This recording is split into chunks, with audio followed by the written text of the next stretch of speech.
And welcome back to the channel where we talk about only good comics. I'm Brant, and this is Firsts. This is that series where we talk about those brand new #1 issues, new character debuts, new story arcs, and the like. And this is for books that are coming out on the last week of August, August 27th, 2025.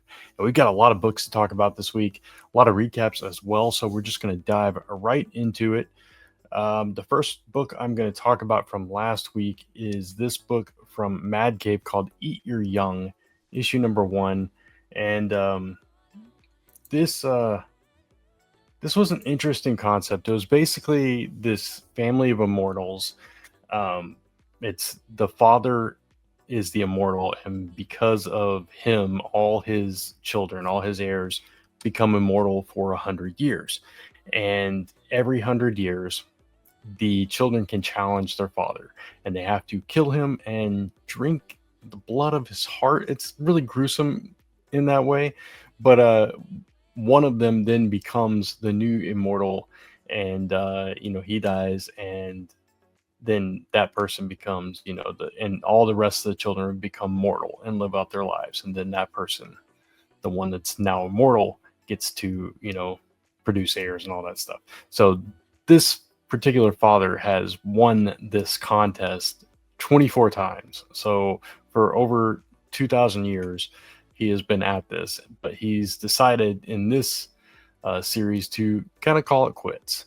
But some of his kids are battling over who's going to get it and everything. So his kids are all at war, basically, because it's a very short window when this happens. It's 27 days every 100 years, so they have basically a month to defeat their father, and one of them claims immortality while the rest just get to become plain old mortals for the rest of their lives. So interesting concept, and a lot of characters were introduced in this first issue, and a lot of conflict, a lot of drama. Some kids didn't even know that they were part of this whole thing. Others, were more violent. Others, some didn't want any part of it, didn't even show up for the whole thing. So you had a lot of stuff going on. I think there were 30 some odd kids, varying ages. Some of them have lived, for a long time. So very interesting story that we're telling here. And I thought this first issue was really engaging. It pulled you in. You knew the key characters, I think, or at least some of them, pretty well, enough to kind of get a feel of who you might want to root for, but not enough to be like, okay, this is the person that I'm supposed to be rooting for. So that's still kind of on the fence. There's a little bit of mystery to that. You don't really know what you want. There is one character that maybe that one, but they could turn out to be the most violent of all. You just don't know. So, but the father now, because of something that happens at the beginning of the book, is enraged, and that's led him down to a trap. So we're going to see how that all plays out going forward. I thought this was a great first issue. I really enjoyed it.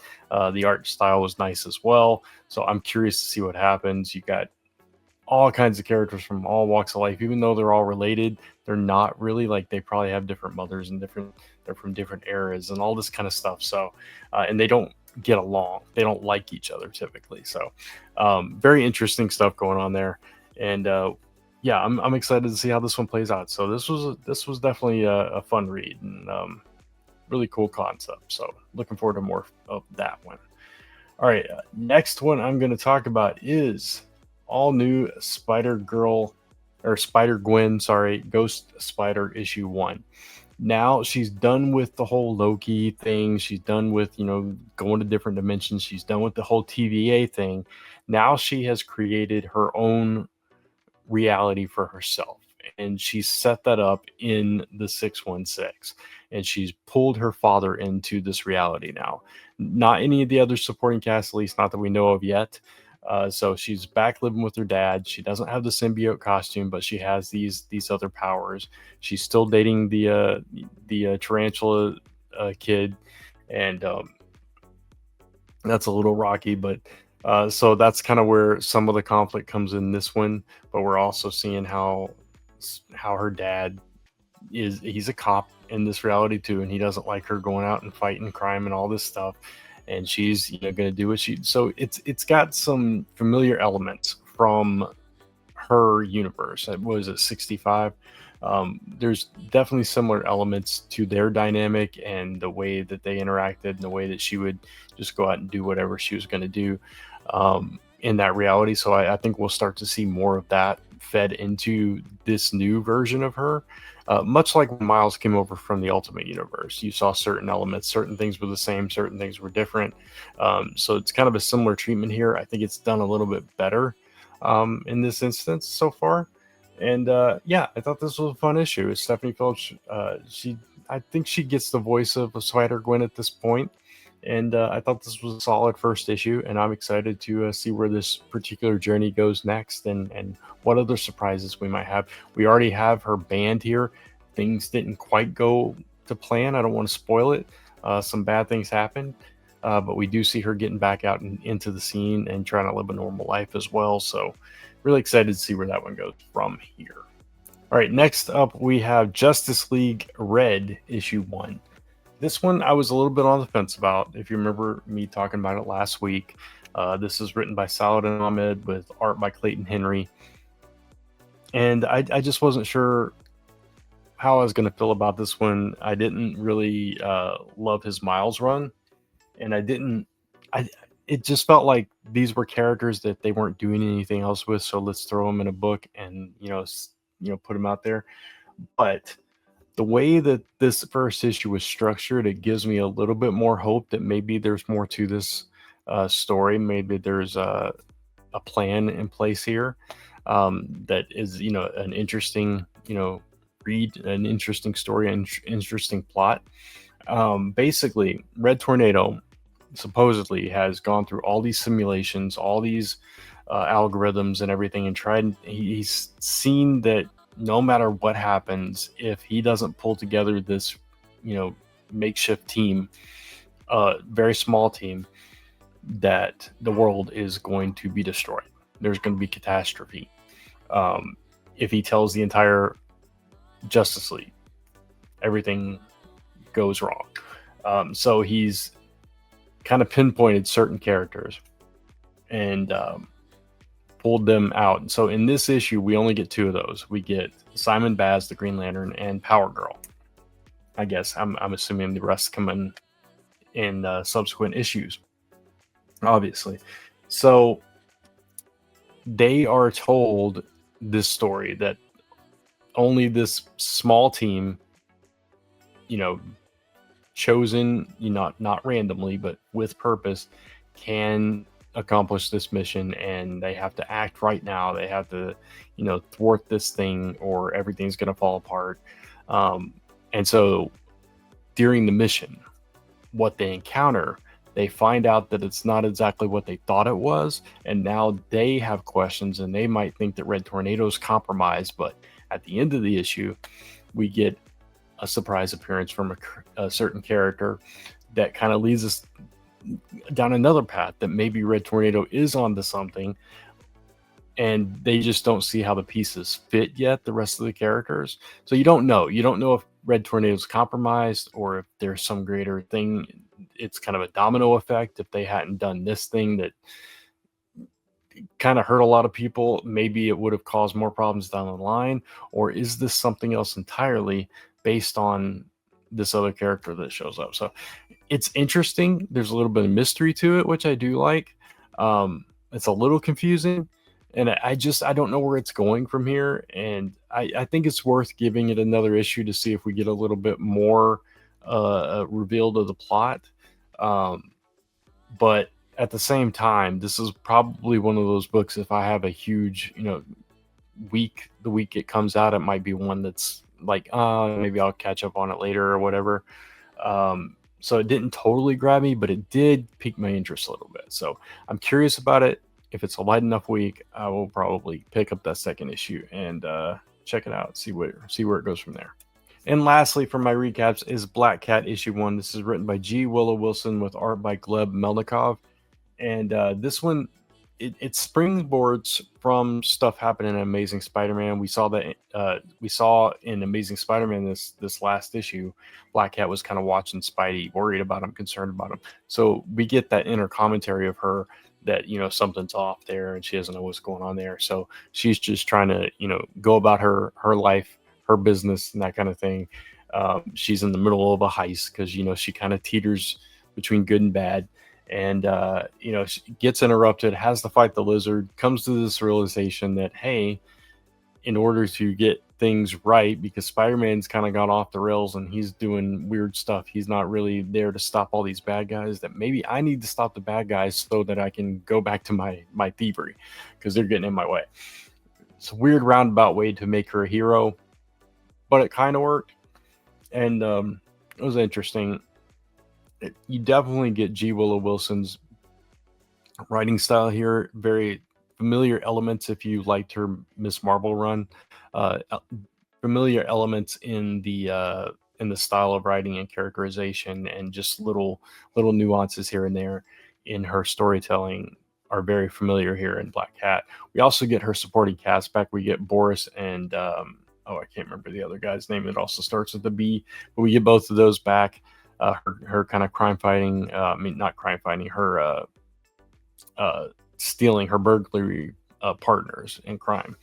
They come back into play and stuff. And, you know, obviously other players are at hand here because she's, you know, coming against the underworld, and, you know, you got Kingpin and all this stuff, the new Kingpin of crime, I should say.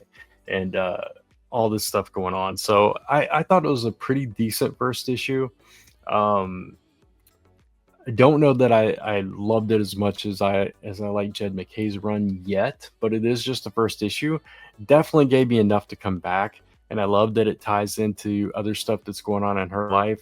I love that, you know, it's not taking itself too seriously, that there's a little bit of comedic element here to it as well. G. Willow Wilson writes a very compelling version of Felicia. I think it's a little bit different than we had been getting, but, you know, all the same kind of elements, basic elements are there. Leans a little bit into almost like a She-Hulk, like a John Byrne She-Hulk kind of vibe, where she's, you know, talking to the audience, and, you know, it's a little bit more, hey, look at me, you know, that kind of thing. So I had fun with it, and I'm excited to see, you know, what she does with the character. And I don't know, I just don't know what to expect from it exactly. I'm curious to see how she fights crime, if that kind of, you know, fits with her whole, you know, thing, or if, you know, she's going to kind of teeter back and forth. What exactly the ultimate motive here is for her doing this. So I don't know. I had fun with it. That's all I can really say, because I feel like I'm starting to ramble. So I had fun with it. I'm definitely coming back for the next issue, and I'm excited to see what she does with it. I feel like I've said that a lot in this episode about all four of these books, so or at least three of them. So that's where I'm at with most of these. So I picked some good ones to talk about this week. But with that said, we're going to get into some shout outs or honorable mentions, and then we'll get into those rated books. All right, the first couple of honorable mentions are the Bring on the Bad Guys. We're focusing on Mephisto and Dormammu in these two first honorable mentions. So if you have been reading those, if you're a fan of like the supernatural, the magic side of the Marvel Universe, these are parts 6 and 7, I believe. Yeah, 6 and 7, or I'm sorry, 5 and 6. 5 and 6. Of these one shots. There's one more after these two. I assume it's coming next week. So if you've been enjoying these, definitely check out Mephisto and Dormammu. Next up, we have from Image Comics. This is The Man Who Dreamt the Impossible, a tribute to Jack Kirby. This is written by Mario Freitas with art by Lucas Pereira. And I'll just read a little bit of the description here. Jack King is the eldest in the care home, a prodigy of imagination, always telling fascinating stories, but recently suffering from extreme fatigue and lack of motivation. Then comes Mike, a young orderly who will help restore Jack's spirit and his much-loved library, a place fallen into disarray and near abandonment, certainly not unrelated to the sinister pestilence lurking on its shelf. Shelves, a fictionalized tribute to Jack Kirby had AEW on the mind, to the men who better took care of his work and to others who suffered the same creative and editorial constraints throughout their career. So, interesting book, and I definitely wanted to include it. Interesting, concept for a tribute. Interesting way to pay tribute. So, if you're a big Jack Kirby fan, you want to check this out. You might look into it, get some more details. For Image to take it on and publish it, they must have seen something special in it. So, definitely check that out. Next honorable mention is the next Universal Monsters series, which is The Invisible Man. This is from James Tynion and Danny, and they are, bringing us Jack Griffin, the Invisible Man. So if you're a big fan of what they've been doing with these Universal Monster books, or if you're just a big Invisible Man fan or James Tynion fan, definitely check this one out as well.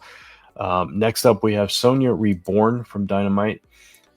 This is written by Christopher Priest with art by Alessandro Miracolo.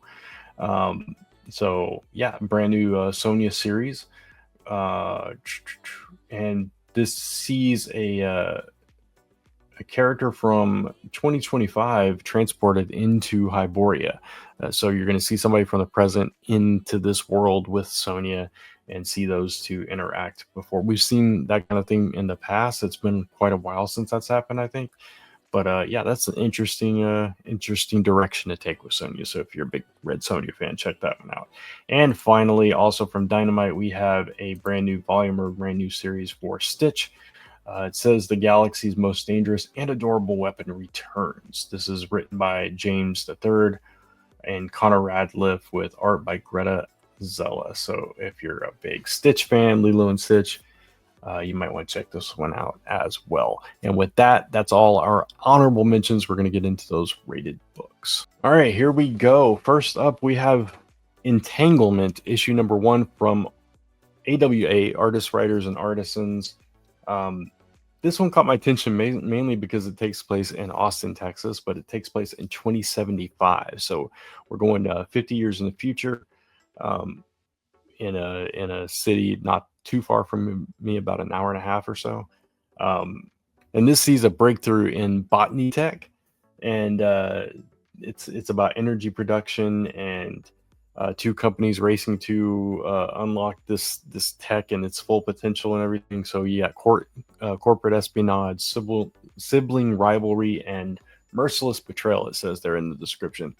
Those are all things I like in a story, especially when you're talking about corporations. You have all this stuff going on like that. Some underhanded stuff could happen. This is a 48-page book, also for $6.99.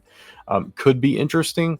Could be a fun story like a Succession or a Billions or something like that. But you just don't know. You don't know what to expect with these kind of stories. Sometimes they deliver, and that mystery and intrigue keeps you going. Other times they can get lost in, especially when you're talking tech, they could get lost in the jargon and in the exposition. So I just don't know which way this one's going to go. This is written by Joshua Lack Kim, and Ciara Nee Churk. I'm not familiar with either one of them, or the artist Max von Fafner. So I'm not familiar with any of the creators behind this, so I don't know really what to expect in terms of a writing style or art style or anything like that. All I can go on is that it has the espionage, the sibling rivalry, and the betrayal and stuff like that. So those are elements of a story that I enjoy. And it's in Texas, so that's kind of interesting to me because I live in Texas. So yeah, I'm gonna give this one a possibly good.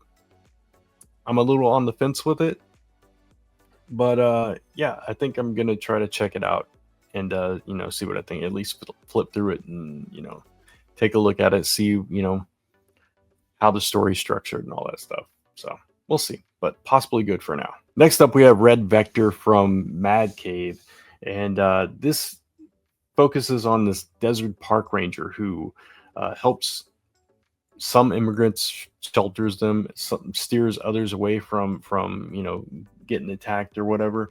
And she, she's trying to, or is it a she? I think it's a she. Yeah, Cora Martinez. She's trying to, kind of walk that line and try to do the right thing, but help people at the same time and all this stuff. And in the midst of all of this, for some reason, this rift in space opens, and they have to deal with this alien civil war plopping down in the middle of their park or whatever. So it calls it an earthbound space opera. So that's kind of interesting. It's from the creators of Morningstar and Crush Depth. I did not read Crush Depth, and I did not hear about Morningstar, so I'm not familiar with their work. It's Tim Daniel and David Andrea, the writers, and the artist is Chris Evan Hewis. So if you read either one of those and you like them, you might want to check this one out. For me, I'm going to give it a possibly good. I think it's interesting in the way that like Cowboys and Aliens was interesting. You got this really earthy kind of stuff going on, and then you introduced an alien civil war that's kind of interesting. I don't know. It may be too weird, I don't know. I'm definitely gonna look into it and see what it's like. Mad Cave does a lot of interesting stuff. They take a lot of risks with some interesting concepts like that. So yeah, could be good. I don't know. Might not be for me. We'll see, but possibly. Next, from Dark Horse, we have Masterminds issue 1, and this is in the video game space. We got a troubled video game programmer. Sorry, I'm getting a little tongue tied. Is auditioning for a secret society in the gaming / tech industry, and he's promising to fulfill wildest dreams and all this stuff.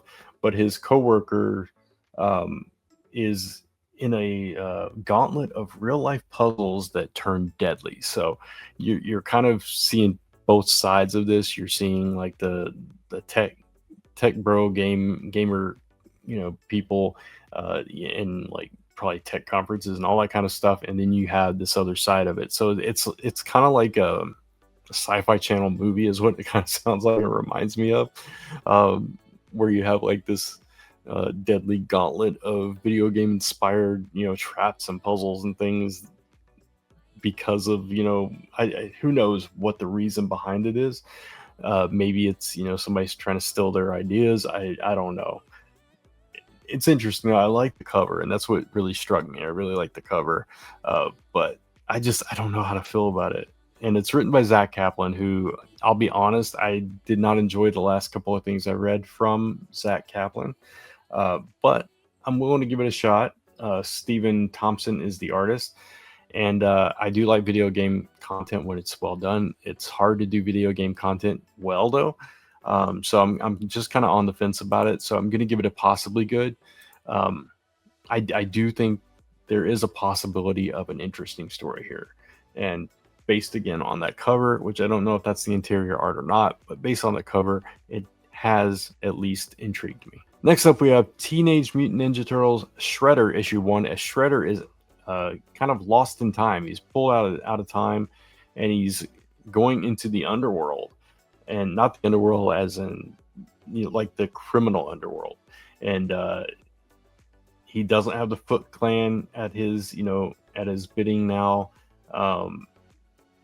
There's a rival clan, run by his former foot soldiers and all of this stuff.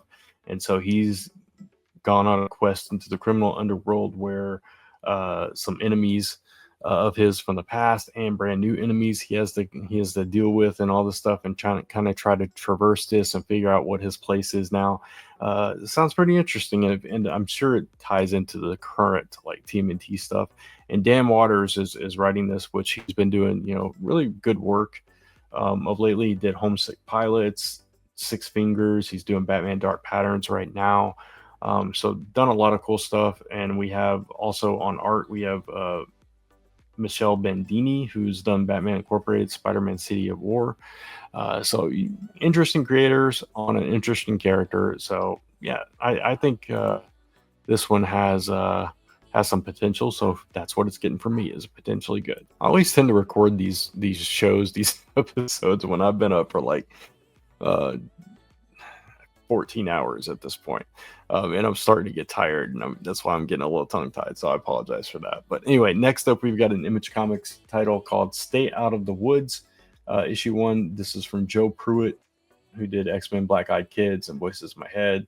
And we have artist Butch Geis, who I first, came into not contact with, but found his work through CrossGen's Roos, but he's also done Captain America, Winter Soldier, Flash, etc. Been around, been doing it for a while. So I really like his art style, so that's already a leg up. Joe Pruitt, definitely a name I'm familiar with. I don't remember if I like all his work, but I think I liked X-Men Black Eyed Kids. I don't quite recall, actually, though.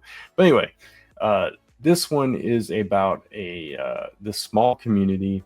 You've got these 3 young friends trying to confront their childhood fears of all this crazy stuff, and they find this tree, and it supposedly collects souls, and it's from this ancient forest entity, but it describes itself as Tom Sawyer meets Pan's Labyrinth. It's a coming of age horror story within the it's in the Ninth Circle imprint. So not really my genre, horror. I do like it from time to time if it's the right kind of story. This does sound like something like if it was a movie that I would watch just one night when I'm looking for something to watch, and come across this like on Netflix or something. This does sound like the kind of thing that I'd probably watch. Like recently I've watched 3 similar kind of movies like that. So not like this, but like kind of in that vein. So yeah, it's interesting. Now I hated Pan's Labyrinth, so that's not a selling point for me. But it does sound kind of interesting, and yeah, I might check it out. For now, I'm gonna give this one a possibly good, just because these things can go either way. These kind of stories can really go either way, and I haven't really loved much of the Ninth Circle stuff personally. It's just not my genre. And so, if that's your thing, cool. It's not really my thing, and it takes a really, really solid story to pull me in to one of these. So I'm just a little on the fence with this one as well. Next, we have Imperial War Planet She-Hulk, issue number 1. So in this one, if you've been reading Imperial, She-Hulk is one of the characters that's in there, this whole murder mystery that they're investigating. And Jen is left on New Sakaar, and she's trying to keep the peace, but she's, looks like instead of trying to mediate or whatever, she's going to have to jump into action and get a little violent. And that's really all we've gotten from this. So we're seeing the more violent side of She-Hulk now, where we've been focusing on the human character of her. Now we're getting, this the fighting side of her, which is kind of interesting. Writers Stephanie Phillips and Jonathan Hickman on this, Emilio Liso on art. So, I like the creators involved with this. I know that Imperial hasn't hit for a lot of people. It's one of those, it's like, it's okay or whatever. I like a good murder mystery. I admit, though, I forgot all about Imperial War until I saw these on this list. I'm behind on all my reading from the summer, so I haven't really been keeping up with it. So yeah, I'm definitely probably going to try it, because I like the creators, and I did start this, and I like to finish things. But at the same time, I'm going to give this one a potentially good, just because A, we don't have a whole lot to go on here, and B, just the event in general hasn't really hit for me like I thought it would either. So potentially good for me. Sticking with Imperial War, now we've got Black Panther issue 1, also Jonathan Hickman, but along with Victor Laval and art by Cafu. So this one is a little bit more interesting to me because of the description here. And obviously Black Panther is blamed for these assassinations, and it's, possibly caused this galactic war. We've got the brutal assault from World Breaker Hulk and Amadeus Cho, and during this, the spacecraft is spiraling towards doom and all this stuff. So uh, the reason this one sounds a little bit more interesting to me is because the description tells us all these things that are happening at once. So it feels like this high octane, high pressure situation that Black Panther has to figure a way out of, and quick. And that just sounds more fun to me. So if I'm going to be excited about one of these, this is probably going to be the one. So for me, I'm going to give this one a promisingly good. And yeah, we'll see what it's all about. So we have Doomed 2099 issue number 1. This is taking us back to the 2099 world before, we're about to end that whole world, right, and get to 3099 stuff. But so they're throwing everything at us. We've got Old Man Logan in here. We've got Rachel Summers, Bishop, Cosmic Ghost Rider, the Maestro, and Deathlock all coming up against Doom in this. So that could be interesting. And also it says, will the arrival of Doom 29 change the odds for the new Sorcerer Supreme? Is he there to back his past self or destroy him forever? So this is tying into One World Under Doom, I'm assuming, which is a little bit more interesting. So yeah, I don't know what to expect with this one either. These 2099 themed and related books are kind of hit and miss. Some of them are pretty decent. Others, I could have lived without. So again, it's one of those I just don't know how to feel about it. This one is written by Frank Thierry with art by Delo Diaz and Frank Alpizar. Not familiar with the artist. Frank Thierry, obviously familiar with. But yeah, I'm going to give this one a potentially good just because I don't know how to feel about this one yet. So I'm gonna try it out and see, or at least I'll look into it and see how it fits into everything else going on, if it does at all. So we'll see. Penultimate first here this week, the Mortal Thor issue number 1. This one has been teased for a while now. Al Ewing still writing this with art by Pascal Ferry. So if you've enjoyed Al Ewing's take on Thor, and you want to see him as a mortal again, this is the book for you. So basically, in this one, there a man appears with a hammer, and it's much like Thor back in the 80s and stuff. That version of him, walking around doing good deeds and all that stuff. So it's kind of taking Thor back to those roots. So that could be interesting, or it could, I don't know. Again, I haven't been keeping up with Thor. I haven't read Thor in quite a while, so I don't know what to expect from this one either. Because it's a brand new number 1, it's a new direction, and we've got this mortal now with this hammer, and we don't know what who exactly it is, what the connection there is. If we don't know what direction that is going to take going forward in the story. So I'm curious about it. I don't know if I'm curious enough because I dropped Thor for a reason. And I'm a little skeptical about picking it back up for this. It might be one of those that I wait and see what people think of it. But him being back as a mortal walking around and maybe transforming into Thor, like we saw with Eric Masterson back in the day, that could be interesting. So for that reason alone, I'll give it a potentially good. But I'm still on the fence whether I'm actually going to pick it up or not. And lastly, we have from DC, Immortal Legend Batman issue number 1. This is written by Kyle Higgins and Matt Groom with art by Erica Durso. And previews of this book have been in the DC books this week. And I thought it was a pretty cool intro because we see Batman, and then the very last page of that preview is where's Bruce Wayne. So we know Batman is not Bruce Wayne in whatever reality this is, which is kind of interesting. I love Matt Groom and Kyle Higgins together. They have that Power Rangers history. We have a cool looking Batman here that's a little bit Batman Beyond meets Azrael kind of it's kind of an interesting juxtaposition of those elements, and of course classic Batman colors as well. So, and obviously it's not Bruce Wayne, so that makes it even more interesting. Um, this is a warrior who found a way to access this energy that binds the our universe and the Shadow universe together, and they became this cosmic Batman character.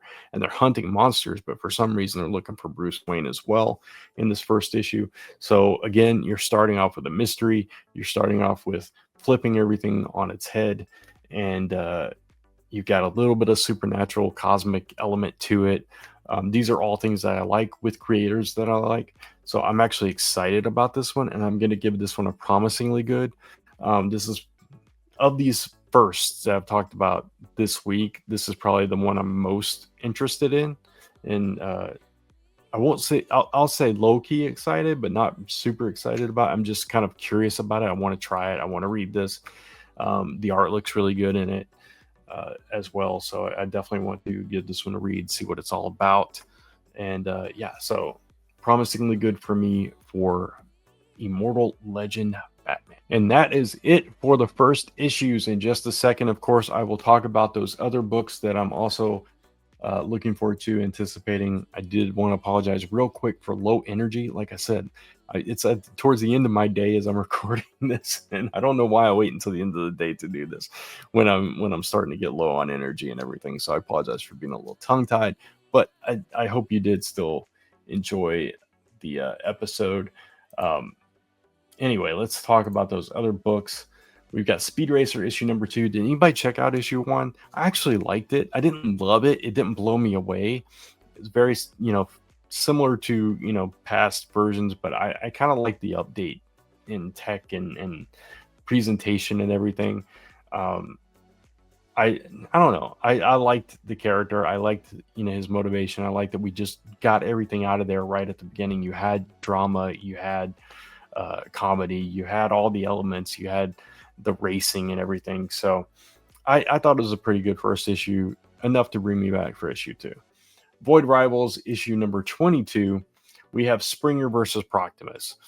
Proximus and Skuxoid. We're going to continue that thread as well with his character and all that's going on with that army of Skuxoids. But we've got Springer.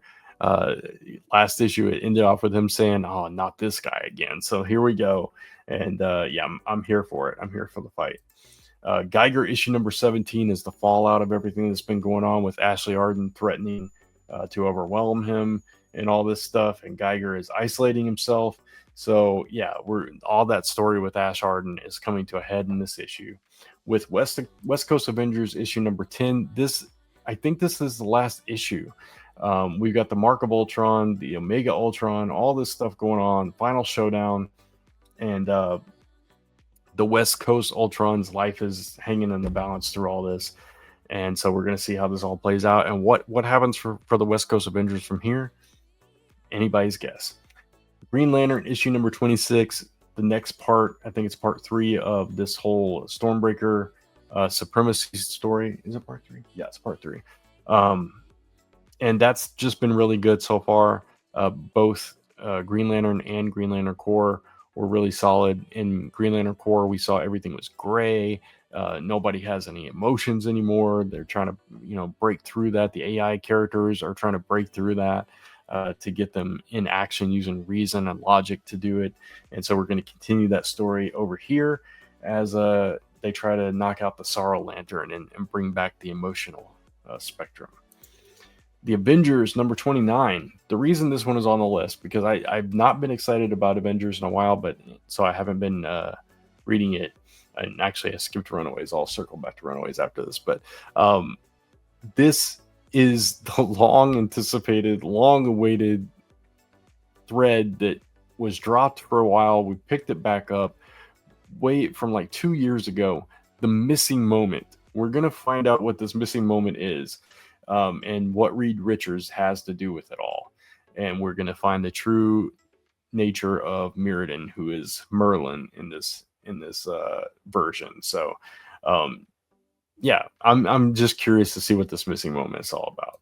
Circling back to Runaways, I love Runaways. I've always loved Runaways. I really like Rainbow Rolls Runaways as well. It's, nothing's gonna beat the original first volume for me, but this one has come the closest, I think. Her Rainbow's take on Runaways. It's different. It's more, a little bit more decompressed, scaled down, focused on the characters. But I like it. And Alina Cossack Grande is a fantastic artist as well. Um, Obviously, this is tying into Warm World under Doom, because the Doombot that's part of the Runaways now is, trying to go back and all this stuff, and they're trying to keep them. And then you got all this drama with Chase and everything that was introduced last issue. So I'm really curious to see where that goes from here. And then the book that I think they're ending, and I'm so sad about this. We talked about this on Comic Book Weekly this past Tuesday, which, by the way, that show's back. If you missed it, we came back this past Tuesday, had a blast. We're back to the weekly schedule now. Kat will not be on this coming Tuesday, but Mike and I will be there. So definitely check us out over on Comic Book Weekly or on Mike's channel, Comic Book Corner 2.0 on Tuesday nights. Anyway, we talked about this, how this is, for us, it's the best Marvel book on the stands, one of the best books on the stands, period. Ultimate Spider-Man's fantastic, but it seems like it's coming to an end. And that makes no sense to any of us. It certainly doesn't make any sense to me. Anyway, so this one is titled My Dinner with Harry. Harry's alive. We found that out. And Peter and Mary Jane have a dinner with Harry and Gwen, and we're going to see how that plays out. Always excited for Ultimate Spider-Man, and I'll enjoy it as long as we have it. But that's it. That's all the books that I have to talk about this week. Once again, I apologize for any low energy. Still, I hope you enjoyed it. If you did, please give it a thumbs up and hit that subscribe and notification bell so you don't miss any of the episodes in the future. You can follow me across social media at Only Good Comics, or type in onlygoodcomics.com to take you right back to this YouTube channel where we talk about only good comics. Until next time, thanks for watching. Take care. Keep reading those comics, and I'll see you soon.